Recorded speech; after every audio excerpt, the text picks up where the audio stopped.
Je voudrais vous parler de quelqu'un que j'aime beaucoup. C'est un homme qui n'est pas très connu. Il est retourné au village où il a vécu ses premières années pour revoir ses amis et ses proches.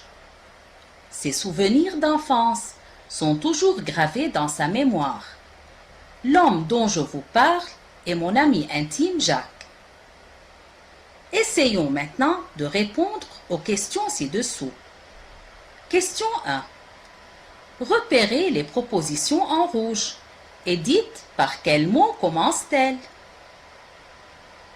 Ces propositions commencent par les mots que, qui, où et dont. Question 2. Nommez les mots après lesquels ces propositions sont-elles placées. Ces propositions sont placées après le mot quelqu'un, après homme, après village et aussi après le mot homme. Question 3. Que rapportent ces propositions à propos de ces mots? Elles donnent des précisions ou des informations sur ces mots. C'est quelqu'un que j'aime. C'est un homme qui n'est pas connu. C'est un village où il a vécu ses premières années. Je parle aussi de cet homme. Donc, elle donne des précisions ou des informations sur ces mots. Et elles sont juste placées après ces mots qu'on appelle antécédents. Question 4. Essayons de supprimer ces propositions. Que devient le texte? Peut-on le comprendre? Je voudrais vous parler de quelqu'un. C'est un homme. Il est retourné au village pour revoir ses amis et ses proches. Ses souvenirs d'enfance sont toujours gravés dans sa mémoire. L'homme est mon ami intime, Jacques. Bien sûr, on peut le comprendre, mais il manque de précision. Donc, qu'est-ce qu'on peut retenir? Je retiens que la proposition subordonnée relative rapporte des informations sur un nom qu'on appelle antécédent. C'est une expansion de ce nom, comme on a déjà vu avant l'adjectif qualificatif.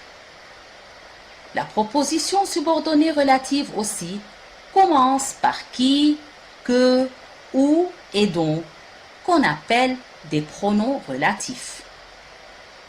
Elle peut être supprimée sans nuire au sens du texte, ça veut dire sans changer le sens de ce texte. Et elle suit toujours le nom qu'elle complète. Et elle a une seule fonction, elle est toujours complément de l'antécédent. Comme on va voir dans cet exemple. J'écris le titre que tu as dicté.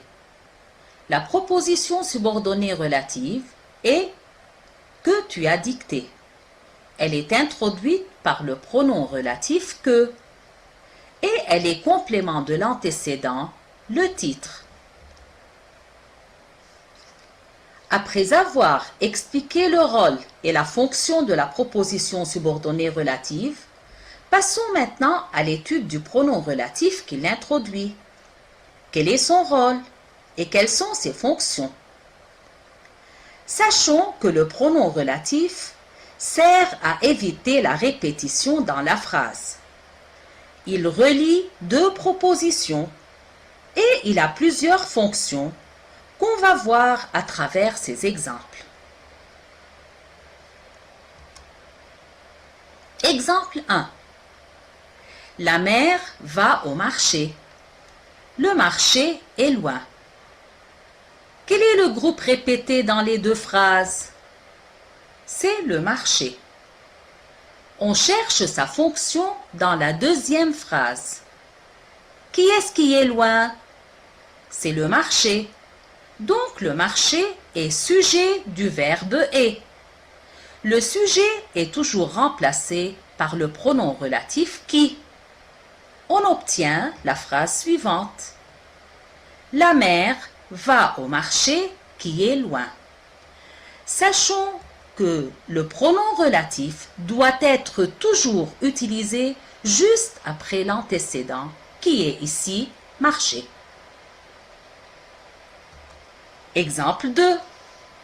J'ai vu le film. Tu as regardé le film. Quel est le groupe répété? Le film. Quelle est sa fonction dans la deuxième phrase? Tu as regardé quoi? Le film. Quoi, ça veut dire c'est un complément d'objet direct. On ne le remplace pas par qui, on le remplace par que. Donc le complément d'objet direct est toujours remplacé par le pronom relatif que. On obtient comme résultat « J'ai vu le film que tu as regardé ». N'oublions pas que le pronom relatif doit être toujours utilisé juste après l'antécédent. Passons à l'exemple 3 et on prend la même démarche. Donne-moi le livre, je t'ai parlé de ce livre. Quel est le groupe répété dans les deux phrases? Livre.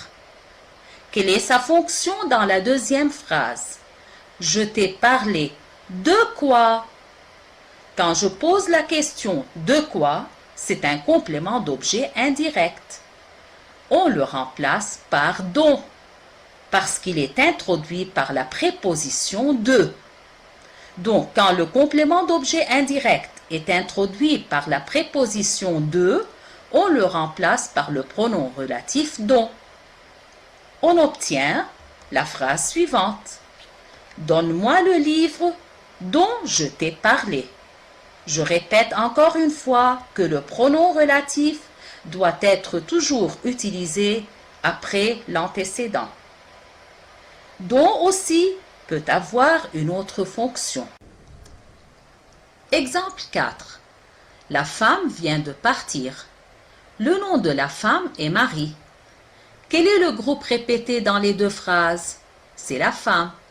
Quelle est sa fonction dans la deuxième phrase? Le nom de qui? C'est le nom de la femme. De qui? Donc c'est un complément du nom qui est introduit par la préposition de. On le remplace encore par le pronom relatif dont. Que devient la phrase? La femme dont le nom est Marie vient de partir.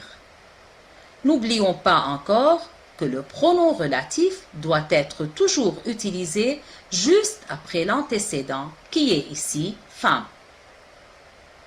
Passons à l'exemple 5. J'ai visité l'hôtel. On a passé un jour dans cet hôtel. Le groupe répété dans les deux phrases, c'est hôtel. Quelle est sa fonction dans la deuxième phrase? On a passé un jour. Où? Dans cet hôtel. Quand on pose la question où, ça veut dire c'est un complément circonstanciel de lieu qui est remplacé par le pronom relatif où. N'oublions pas l'accent sur la lettre U. On remplace le complément circonstanciel de lieu par le pronom relatif où. On obtient la phrase suivante. J'ai visité l'hôtel où on a passé un jour. Le pronom relatif est placé à côté de son antécédent qui est ici l'hôtel.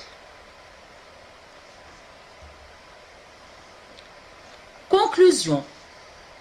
La démarche à suivre pour relier deux phrases à l'aide d'un pronom relatif de façon à éviter les répétitions.